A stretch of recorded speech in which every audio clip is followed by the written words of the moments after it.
Welcome back to the channel. I'm Colin and today I'm going to check out the AMP16 amp card for the DX340. Here's the packaging it comes with. The AMP16 amp card is a hybrid tube and solid state amp card that features two Raytheon JAN6418 tubes. Let's open it up and install it on the DX340.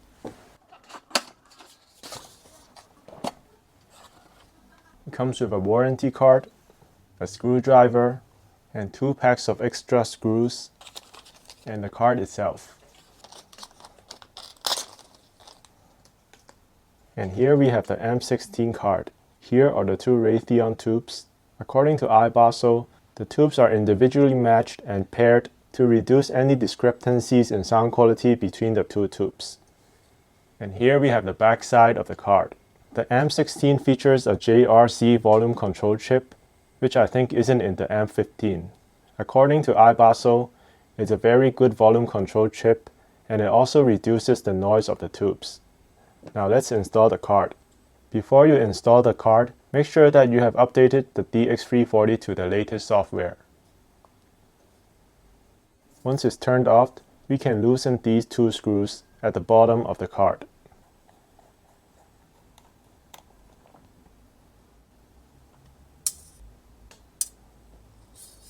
Then we could slide it out from the edge.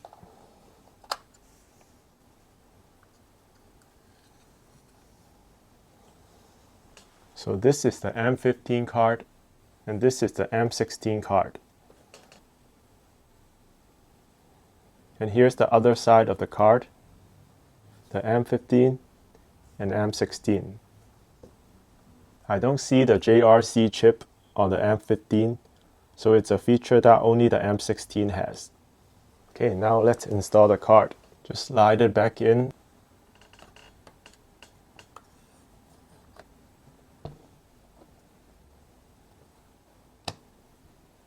It slides in fairly easy. Now we can tighten the screws again. Okay, now the installation is complete. We can turn on the DX340 and see what changed in the menu. Okay, here's the audio menu of the DX340. After you install the AMP16 card, you lose line out functionality. In the output section, for the AMP15 card, you can choose from phone out or line out. And now it's changed to AB mode or tube mode. Otherwise, the settings are exactly the same.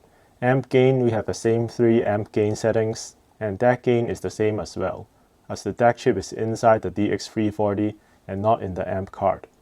And we can trigger the same settings in the drop-down menu. Now I'll try out how the AMP16 card sounds and come back with some impressions.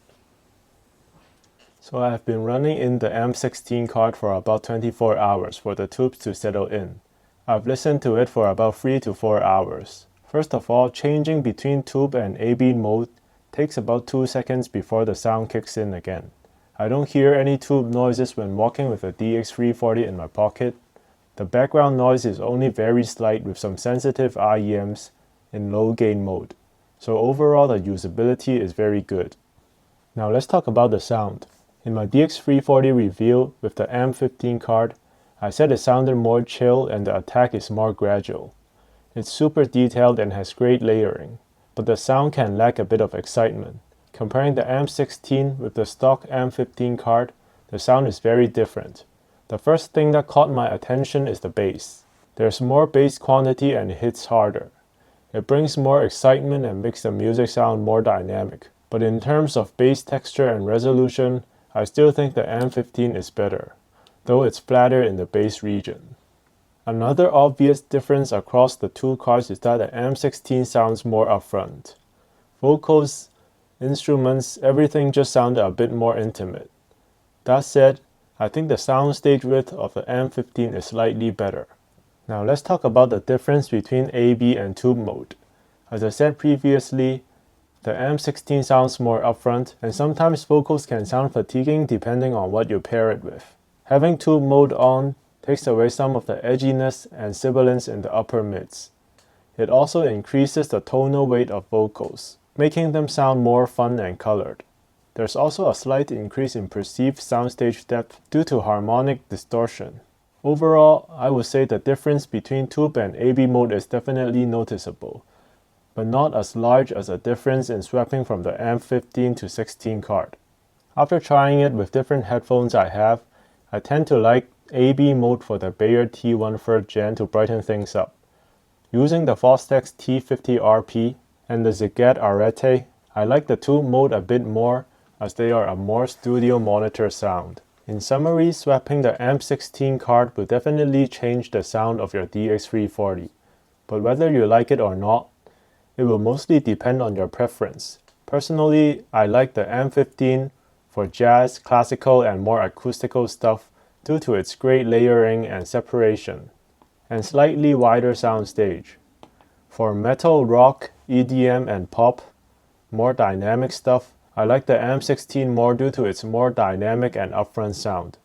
Lastly, the difference between AB and tube mode is noticeable, but not nearly as big as the difference between the AMP15 and 16.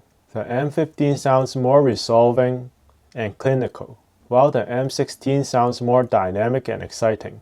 But most importantly, the AMP16 gives you options for more versatility to tune the DX340 to a sound profile you like and to pair it with more headphones. So this is the end of my unboxing/review of the AMP16 card. My card is still quite new, I just received it a few days ago, so I'll let you know if I have any new findings or updates in the comments below. Let me know if you have any questions, and please like this video and subscribe to the channel if you found it useful.